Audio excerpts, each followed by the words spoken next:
அனைவருக்கும் வணக்கம். லெவல் 6ல் வந்து நீங்கள் ஃபார்முலாவை வந்து எப்படி பயன்படுத்துறது அப்படிங்கிறத பார்த்தோம். இப்போ கொஞ்சம் அட்வான்ஸாக இஃப் கண்டிஷன் அண்ட் கண்டிஷன்னா என்ன, அப்புறம் கவுண்டிஃப் சம்மிஃப் அப்படிங்கிற ரெண்டு ஃபங்க்ஷனை பற்றி நம்ம எக்ஸ்ட்ரா பார்க்க போகிறோம்.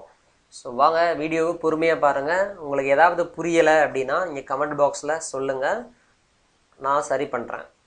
வாங்க வீடியோக்குள்ளே போகலாம். முதல்ல நீங்கள் தெரிஞ்சிக்க வேண்டியது கண்டிஷன். அதாவது என்னென்ன கண்டிஷன்னா என்னென்னா என்ன சொல்கிறேன். இப்போ ஈக்குவல் டு அப்படி கொடுத்துட்டேன். இப்போ நான் என்ன பண்ணுறேன்னா 10 ஈக்குவல் டு 10 அப்படின்னு டைப் பண்ணுறேன். டைப் பண்ணிவிட்டு என்ட்ரு பண்ணுறேன். என்ன ட்ரூன்னு வருது அப்படின்னா 10ம் ஈக்குவலா அப்படின்னு கேட்குறோம் அப்படின்னு அர்த்தம். ஸோ ட்ரூ அப்படின்னு சொல்லுது. ஓகேவா? அதே இது 10 இஸ் கிரேட்டர் தென் 20யா? இது ட்ரூவா ஃபால்ஸா? 10 இஸ் கிரேட்டர் தென் 20யா? ஃபால்ஸ். சரியா? ஸோ அப்போது நம்ம என்ன கண்டிஷன் கொடுக்குறோமோ அந்த கண்டிஷனுக்கு தகுந்தபடி ஸோ அது வந்து அந்த ரிசல்ட்டை வந்து கொடுக்கும். இப்போ இன்னொரு விஷயம் பாருங்கள். இப்போ 100 is greater than or equal to 100. இந்த greater than or equal to அப்படின்னா இந்த மாதிரி தான் நீங்கள் போடணும். இதில் போட்ட மாதிரி தான் போடணும். போட்டுட்டு ஒரு என்ட்ரு பண்ணுங்கள். ட்ரூ அப்படின்னு காமிக்குது இல்லையா? ஓகேவா? ஸோ இப்படி தான் வந்து இந்த ஃபார்முலா வந்து நீங்கள் பயன்படுத்திக்கலாம். அந்த கண்டிஷன் இது வந்து ஆப்ரேட்டர்னு சொல்லுவாங்க. இந்த less than, greater than, equal to இதெல்லாம் வந்து என்ன சொல்லுவாங்கன்னா ஆப்ரேட்டர் அப்படின்னு சொல்கிறாங்க. இது எதுக்கு இப்போது அப்படின்னு பார்த்தீங்கன்னா இதை வச்சு தான் அடுத்து பார்க்கக்கூடிய ஃபங்க்ஷனே இருக்குது. என்னென்னா இப்போது இந்த 100 அப்படிங்கிற வேல்யூ வந்து இப்போ 100 ஒரு வேல்யூ இருக்குது, C2 இஸ் கிரேட்டர் தென் 200 அப்படின்னு கொடுக்குறேன். இது ட்ரூவா ஃபால்ஸா? ஃபால்ஸ். ஓகேவா? இப்போது இதை அப்படியே நீங்கள் கீழே எழுத்து கொண்டு வந்தீங்கன்னா ஆட்டோமேட்டிக்காக என்ன பண்ணணும்னா அடுத்தடுத்த வேல்யூவுக்கு வந்து அது அந்த ஆன்சரை வந்து டிஸ்பிளே பண்ணிவிடும். ஓகேவா? இப்போ பாருங்கள் 300 அப்படின்னு போட்டிருக்கு. ஆட்டோமேட்டிக்காக என்ன பண்ணுது? ட்ரூன்னு காமிக்குது. காரணம் என்னென்னா 200க்கு மேலே இருக்குது. சரியா? அப்போ நீங்கள் ஒவ்வொரு வாட்டி நீங்கள் வேல்யூ சேஞ்ச் பண்ணும்போதும் அதுக்கான ரிசல்ட் வந்து ஆட்டோமேட்டிக்காக என்ன பண்ணிவிடுன்னா உங்களுக்கு ட்ரூவா ஃபால்ஸா அப்படிங்கிறத காமிக்கும். ஓகேவா? சரி, இப்போது என்ன சொல்ல வரேன் அப்படின்னா இப்போது ஒரு கண்டிஷன் வந்து ட்ரூவாக இருந்தால் நான் என்ன பண்ணணும், ஃபால்ஸாக இருந்தால் என்ன பண்ணணும் அப்படிங்கிறத வந்து நம்ம சொல்கிறது தான் என்ன யூஸ் பண்ணுறோம்னா இஃப் அப்படிங்கிற ஒரு ஃபார்முலா இருக்குது. அது ஒரு ஃபங்க்ஷன். சரியா? அந்த ஃபங்க்ஷனை வந்து நீங்கள் என்ன பண்ணணும்னா பயன்படுத்தணும். அது எதுக்கு அப்படின்னு பாருங்கள். இப்போது ஈக்குவல்ட்டுன்னு போடுறேன். இஃப் அப்படின்னு சொல்லிட்டு சிம்பிளாக ஒரு விஷயத்தை சொல்லித்தரேன். இஃப்னு போட்டு ஒரு ப்ராக்கெட்டை ஓப்பன் பண்ணுங்கள். இதில் கவனிச்சிங்கன்னா இஃப் ப்ராக்கெட்டை ஓப்பன் பண்ணிங்கன்னா லாஜிக்கல் டெஸ்ட் அப்படின்னு சொல்லி ஒரு காமிக்குது. இந்த லாஜிக்கல் டெஸ்ட் அப்படிங்கிறது என்னென்னா நம்ம ஒரு வேல்யூ கொடுக்குறோம். இப்போ 10 ஈக்குவல் டு 10 இதுக்கு பேர் ஒரு லாஜிக்கல் டெஸ்ட். அதாவது 10ம் ஈக்குவலா அப்படின்னு சொல்லி நம்ம கேள்வி கேட்குறோம். சரியா? ஆமாவா எஸ்ஸாக இருந்துச்சுன்னா என்ன பண்ணணும், தப்பாக ஃபால்ஸாக இருந்துச்சுன்னா ட்ரூவாக இருந்தால் என்ன பண்ணணும், ஃபால்ஸாக இருந்தால் என்ன பண்ணணுங்கிறத நம்ம சொல்லணும். சரியா? அப்போ 10 ஈக்குவல் டு 10 அப்படிங்கிறது ட்ரூவாக இருந்தால் ஒரு டபுள் கொட்டேஷன் போடுங்க. ட்ரூ ட்ரூன்னு போட்டுட்டு டபுள் கொட்டேஷனை க்ளோஸ் பண்ணுங்கள். கமா போட்டுட்டு ஃபால்ஸாக இருந்தால் என்ன பண்ணணும் அப்படின்னு சொல்லணும், ஃபால்ஸ்ன்னு சொல்லணும் அப்படின்னு சொல்லி சொல்கிறோம். சரியா? இப்போ நீங்கள் ஜஸ்ட் என்ட்ரு பண்ணீங்க அப்படின்னாலே ஆட்டோமேட்டிக்காக என்ன பண்ணுது? ட்ரூ. ஏன்னா 10 இஸ் ஈக்குவல் டு 10 தான். ஓகேவா? இப்போ டபுள் கிளிக் பண்ணுங்கள். நல்லா பொறுமையாக பாருங்கள். இதே மாதிரி செஞ்சு பாருங்கள். இப்போ இதில் 20 அப்படின்னு போடுறேன். இப்போ போட்டால் என்ன ஆகுது? ஃபால்ஸ்ன்னு மாறிடுது. சரியா? இதுக்கு முந்தின இதுக்கும் என்ன வித்தியாசம் அப்படின்னா நான் சொல்கிறேன். அதில் ட்ரூன்னு மட்டும்தான் டிஸ்பிளே பண்ணும். இதில் இப்போ பாருங்கள். இப்போ ஓகே, இதில் ராங் அப்படின்னு டைப் பண்ணுறேன். இப்போ 20 இஸ் ஈக்குவல் டு 10 இது ஓகேவா? ராங். புரிஞ்சுதா? இப்போ 10 இஸ் ஈக்குவல் டு 10 ஆமாம், ஓகே. ஸோ இதுக்கு தான் வந்து இந்த இஃப் கண்டிஷனுடைய ஒரு பெனிஃபிட்டு. இதை பயன்படுத்தி என்ன பண்ணலாம் அப்படிங்கிறத நான் இப்போ சொல்கிறேன். இப்போ இந்த இடத்துல இதை மட்டும் டெலிட் பண்ணுறேன். டெலிட் பண்ணிவிட்டு இந்த 500 அப்படிங்கிற ஒரு வேல்யூ, அதாவது C2ல் என்ன வேல்யூ இருக்குது அப்படின்னு பார்க்குறோம். Is greater than R equal to 100 அப்படின்னு சொல்கிறேன். அந்த வேல்யூ வந்து 100க்கு மேலே இருந்துச்சுன்னா, அதாவது C2ல் இருக்கிற வேல்யூ வந்து 100க்கு மேலே அல்லது 100க்கு சமமாகவோ இருந்தால் ஓகே அப்படின்னு சொல்லு. அப்படி இல்லைன்னா ராங் அப்படின்னு சொல்லு. அதை வந்து இந்த மெத்தடில் தான் நீங்கள் கொடுக்கணும். கொடுத்துட்டு ஜஸ்ட் என்ட்ரு பண்ணிங்கன்னா ஓகே அப்படின்னு காமிக்குது இல்லையா? இப்போ நீங்கள் ஃபார் எக்ஸாம்பிள் நீங்கள் வேல்யூ சேஞ்ச் பண்ணிங்கன்னா ஆட்டோமேட்டிக்காக என்ன பண்ணுன்னா உங்களுக்கு வந்து வேல்யூ வந்து அது ஆன்சர் வந்து டிஸ்பிளே பண்ணும். காமிக்குதே ராங்னு காமிச்சிருச்சா? சரியா? ஸோ இதுதான் வந்து இந்த இஃப் கண்டிஷனுடைய பெனிஃபிட்டு. இன்னும் நிறைய இஃப் கண்டிஷனில் நிறைய மெத்தட் இருக்குது, அதெல்லாம் அடுத்த வீடியோவில் பார்ப்போம். சரியா? ஓகே, இப்போ இஃப் கண்டிஷன் உங்களுக்கு புரிஞ்சிருக்கும் அப்படின்னு நினைக்கிறேன். சரியா? இதே மெத்தடில் அடுத்து பார்த்தீங்கன்னா கவுண்ட் அப்படின்னு சொல்லிட்டு ஒரு ஃபங்க்ஷன். அது எதுக்கு இந்த கவுண்ட் அப்படின்னா, இப்போ ஈக்குவல் டு போட்டு கவுண்ட் அப்படின்னு போடுங்க, ப்ராக்கெட்டை ஓப்பன் பண்ணுங்கள். ஏற்கனவே சொன்ன மாதிரி இப்போ C2லேருந்து இப்போ C6 வரைக்கும், ஓகேவா? இது வரைக்கும் மொத்தம் எத்தனை வேல்யூ இருக்குது அப்படின்னு நீங்கள் பார்க்கணுன்னா ஜஸ்ட் என்டர் பண்ணுங்கள். காமிச்சிருச்சா?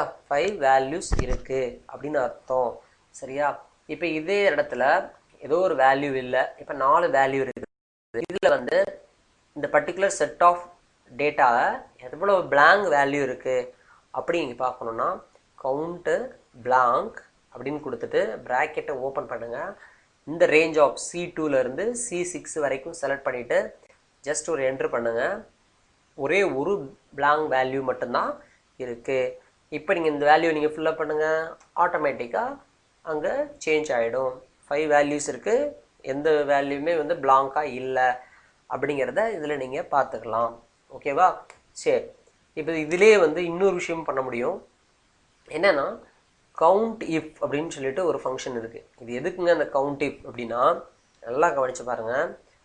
கவுண்ட் இஃப் அப்படின்னு கொடுத்துட்டு ஒரு பர்டிகுலர் ரேஞ்சில் இப்போ இந்த ஏ இருக்குது, ஓகேவா? இந்த B2லேருந்து B6 வரைக்கும் நான் என்ன செய்கிறேன், செலக்ட் பண்ணியிருக்கேன். செலக்ட் பண்ணிவிட்டு கொடுத்துட்டு ஏ அப்படின்னு டைப் பண்ணுறேன். டபுள் கொட்டேஷன் போட்டுட்டு தான் ஏன்னு டைப் பண்ணணும். டைப் பண்ணிவிட்டு இந்த ப்ராக்கெட்டை இப்படி க்ளோஸ் பண்ணிடுறேன். சரியா? அப்போ என்ன அர்த்தம்னா, ஏங்கிற வேல்யூ நம்ம கொடுத்துருக்கிற அந்த செல் ரெஃபரன்ஸில் எத்தனை தடவை இருக்குது? 4 டைம்ஸ் இருக்குது. கரெக்டாக? ஏ 1 2 3 4. சரியா? அதே இது பிங்கிற வேல்யூ எவ்வளோ தடவை இருக்குது அப்படி நீங்கள் பார்க்கணுன்னா பி அப்படின்னு கொடுங்க, 1 டைம் இருக்குது. ஓகேவா? இதைத்தான் கண்டுபிடிக்கிறதுக்கு தான் என்ன பண்ணுறோன்னா இந்த கவுண்ட் இஃப் அப்படிங்கிற ஒரு ஃபங்க்ஷனை வந்து நம்ம என்ன செய்கிறோம், பயன்படுத்துகிறோம். ரொம்ப ரொம்ப ஈஸி. ஓகேவா? சரி, இப்போ இன்னொன்று வேறு என்ன இதில் பண்ண முடியும்? இப்போ 500 அப்படிங்கிற வேல்யூ வந்து எத்தனை தடவை அந்த பர்டிகுலர் செட் ஆஃப் டேட்டாவில் இருக்குது அப்படி நீங்கள் பார்க்கணுன்னு நினச்சிங்கன்னா ஈக்குவல் டு கவுண்ட் இஃப் இந்த C2லேருந்து இந்த C6 வரைக்கும் என்ன பண்ணணும், 500ங்கிற வேல்யூ எவ்வளோ தடவை இருக்குது? 500. ப்ராக்கெட்டை க்ளோஸ் பண்ணுங்கள், ஜஸ்ட் என்ட்ரு பண்ணுங்கள். 3 டைம்ஸ் இருக்குது அப்படிங்கிறத அது காமிக்கும். ஓகேவா? சரி, இதுதான் வந்து இந்த கவுண்ட் இஃப் அப்படிங்கிற ஃபங்க்ஷன். அடுத்து பார்த்தீங்கன்னா சம் இஃப் அப்படின்னு சொல்லிட்டு ஒரு ஃபங்க்ஷன் இருக்குது. இதே மெத்தடில் சம் இஃப் யூஸ் பண்ணி காமிக்கிறேன். ஃபார் எக்ஸாம்பிள் ஏ செக்ஷனில் எத்தனை மார்க்கு டோட்டலாக எடுத்திருக்கிறாங்க, ஏ செக்ஷனில் மட்டும் டோட்டலாக எவ்வளோ மார்க் எடுத்திருக்காங்க அப்படின்னு நீங்கள் பார்க்கணும். ரொம்ப ரொம்ப easy. Equal to some if அப்படின்னு போட்டுட்டு ப்ராக்கெட்டை ஓப்பன் பண்ணுங்கள். நம்ம என்ன பண்ண போகிறோம் அப்படின்னா எந்த ரேஞ்சை பார்க்கணும், இந்த ரேஞ்சை பார்க்கணும். அதாவது எதை பேஸ் பண்ணி நீங்கள் மார்க் பார்க்க போகிறீங்க, ஏ கிளாஸில் எவ்வளோ மார்க்ஸ் டோட்டல் மார்க்கு, பி கிளாஸில் எவ்வளோ டோட்டல் மார்க்கு அப்படின்னு நம்ம பார்க்கணும். ஓகேவா? இப்போ நம்ம என்ன பண்ண போகிறோம், கொடுத்துட்டு இந்த மாதிரி கொடுத்துக்கணும். சரியா? புரிஞ்சுக்கோங்க. இப்போது டபுள் கொட்டேஷன் போடுங்க, ஏ கிளாஸில் எவ்வளோ மார்க்குன்னு பார்க்க போகிறோம். எதை கூட்டணும், மார்க்கை கூட்டணும். அதனால் இதை செலக்ட் பண்ணணும். நல்ல ஃபார்முலாவை பார்த்துக்கோங்க. என்ன பண்ணியிருக்கிறேன் அப்படின்னு நீங்கள் நல்லா கவனமாக பார்த்துக்கோங்க. முதல்ல சம் இஃப்னு போடுறேன், ப்ராக்கெட்டில் B2 கோலன் போட்டு B6 அப்படின்னு கொடுத்துருக்குறேன். அதாவது ஏ செக்ஷன் அப்படிங்கிற வேல்யூ வந்து எந்த இடத்துல இருக்குது, B2லேருந்து B6 வரைக்கும் தான் இருக்குது. எதை கூட்டணும், C2லேருந்து C6ல் இருக்கக்கூடிய வேல்யூஸை கூட்டணும். இப்போ என்ட்ரு பண்ணுங்கள். இப்போ பார்த்தீங்கன்னா இது என்ன பண்ணியிருக்கும் அப்படின்னா, ஏ வேல்யூ ஏல என்னென்னலாம் இருக்கோ, ஃபார் எக்ஸாம்பிள் இப்போ மாத்திரம் பாருங்கள், 100, இதில் 100, இதில் 100, இதில் 100. அப்போ என்ன ஆகுது, ஏல வந்து மொத்த டோட்டல் மார்க் வந்து 400 இருக்குது, 400 டிஸ்பிளே ஆகிடுச்சு. இப்போ நீங்கள் பி அப்படின்னு மாற்றுறீங்கன்னா ஆட்டோமேட்டிக்காக பியில் இருக்கிற வேல்யூ மட்டும்தான் என்ன பண்ணும், டிஸ்பிளே பண்ணும். இதுதான் வந்து சம் இஃபோட ஃபங்க்ஷன். ஸோ இதை பயன்படுத்தி இன்னும் கொஞ்சம் அட்வான்ஸாக நீங்கள் நெக்ஸ்ட்டு அடுத்தடுத்த வீடியோவில் இந்த கவுண்ட் இஃப், சம் இஃப்லாம் ஒரு ஒர்க்கு அப்படின்னு நம்ம ஒரு முக்கியமான வேலை பார்த்துட்டு இருக்கும்போது எப்படி யூஸ் ஆகும் அப்படிங்கிறத நீங்கள் நெக்ஸ்ட் அடுத்தடுத்து வீடியோ போடும்போது நீங்கள் புரிஞ்சுக்கிடுவீங்க. ஓகேவா? சரி, இன்னொரு கவனிக்க வேண்டிய விஷயம் என்னென்னா, இப்போது ஏபிசி அப்படின்னு டைப் பண்ணியிருக்கிறேன். நல்லா கவனிங்க. இப்போ டோட்டல் மார்க்ஸை மட்டும் நம்ம எடுக்க போகிறோம். எதை பயன்படுத்தினா, இந்த சம்இஃப் ஃபங்க்ஷனை பயன்படுத்தி. நல்லா கவனிச்சு பாருங்கள். ஈக்குவல் டு சம் இஃப் அப்படின்னு கொடுத்துக்கோங்க. ஏற்கனவே சொன்ன மாதிரி இந்த ரேஞ்சிலேருந்து இந்த ரேஞ்ச் வரைக்கும் செலக்ட் பண்ணிக்கோங்க. கமா போடுங்க. இந்த க்ரைட்டேரியா அப்படிங்கிற இடத்துல பதிலாக இங்கே கிளிக் பண்ணிடுங்க. சரியா? E13 அப்படிங்கிற செல்லை கிளிக் பண்ணிவிட்டு கமா போட்டுட்டு இப்போ மார்க்ஸை செலக்ட் பண்ணுங்கள். இது என்ன அர்த்தம்னா, நம்ம டபுள் கொட்டேஷன் போட்டு ஏன்னு போட்டோம் இல்லையா, இப்போ என்ன பண்ணுறோம்னா டேரெக்டாக E13 கொடுத்துட்டு கொடுக்குறோம். ஜஸ்ட் என்ட்ரு பண்ணுங்கள். இப்போ 400 மாறிடுச்சு. சரியா? இது அதே மாதிரி கீழே இழுத்து விட்டுருங்க. ஆட்டோமேட்டிக்காக என்ன பண்ணிடும், டோட்டல் போட்டு கொண்டு வந்துடும் ஒவ்வொன்றுக்குமே. இப்போ நீங்கள் சி ஒரு இந்த இடத்துல போட்டு மாற்றுறீங்கன்னா என்ன ஆகும், ஆட்டோமேட்டிக்காக மாறிடும். ஓகேவா? ஸோ இதுதான் வந்து சம்இஃப் அப்படிங்கிற ஃபங்க்ஷன். இதில் ஏதாவது உங்களுக்கு சந்தேகம் இருந்தாலோ இல்லை புரியலை அப்படின்னாலோ நீங்கள் தயவு செஞ்சு கமெண்ட் பாக்ஸில் என்ட்ரு பண்ணுங்கள். நான் உங்களுக்கு அதை பற்றி டீட்டெயிலாக இன்னமும் நான் உங்களுக்கு சொல்லித்தரேன். நன்றி, வணக்கம். இந்த வீடியோ உங்களுக்கு பிடிச்சிருந்ததுன்னா சப்ஸ்கிரைப் பண்ணுங்கள், இந்த சேனலை சப்ஸ்கிரைப் பண்ணுங்கள் அண்டு ஷேர் பண்ணுங்கள். வணக்கம்.